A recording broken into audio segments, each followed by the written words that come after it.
Hilton হোটেলের নৈশভোজে সন্দেহভাজন হামলাকারী পেশায় একজন পার্ট টাইম শিক্ষক এবং গেম ডেভেলপার। মেকানিক্যাল ইঞ্জিনিয়ারিংয়ে স্নাতক এবং কম্পিউটার সায়েন্সে স্নাতকোত্তর করেছেন ৩১ বছর বয়সী টমাস অ্যালেন।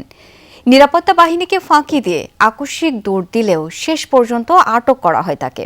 এ সময় তার কাছে ছিল দুটি আগ্নেয়াস্ত্র ও একাধিক ছুরি।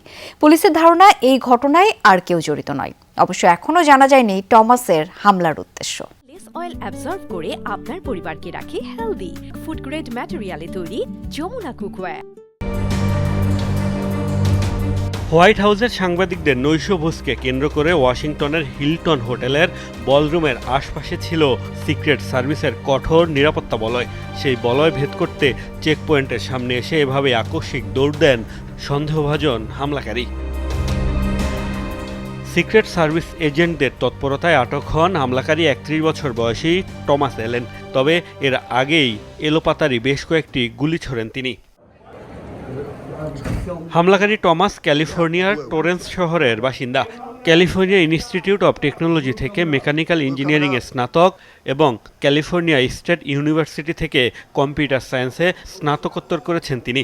পেশায় গেম ডেভেলপার, পাশাপাশি ছিলেন পার্ট টাইম শিক্ষক। পুলিশ জানিয়েছে তিনি ওই হোটেলেরই অতিথি ছিলেন। আটকের পর তার কাছ থেকে একটি হ্যান্ডগান, একটি শটগান ও একাধিক ছুরি জব্দ করা হয়।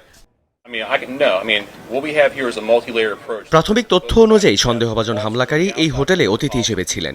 আমরা হোটেলের একটি কক্ষ সুরক্ষিত করেছি এবং ভেতরে কি ছিল তা জানার জন্য যথাযথ প্রক্রিয়া অনুসরণ করব। মার্কিন ফেডারেল ইলেকশন কমিশনের তথ্যমতে সবশেষ নির্বাচনে ডেমোক্র্যাট প্রার্থী কমলা হ্যারিসের প্রচারণায় $25 অনুদান দিয়েছিলেন তিনি। এখনও জানা যায়নি হামলার উদ্দেশ্য। তার বিরুদ্ধে একাধিক চার্জ গঠন করা হবে বলে নিশ্চিত করেছে পুলিশ। তবে প্রাথমিকভাবে ধারণা করা হচ্ছে টমাস ছাড়া এ ঘটনায় আর কেউ জড়িত নয়। একজন বন্দুকধারী হোটেলের লবিতে থাকা সিক্রেট সার্ভিসের একটি চেকপয়েন্টে হামলা চালায়। তাকে আটক করা হয়েছে। এই মুহূর্তে আমাদের কাছে এমন কোনো তথ্য নেই যে এই ঘটনায় অন্য কেউ জড়িত ছিল।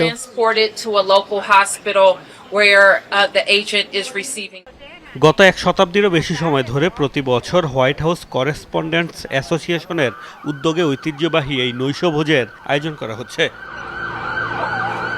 মোস্তফা মাহমুদ, যমুনা নিউজ।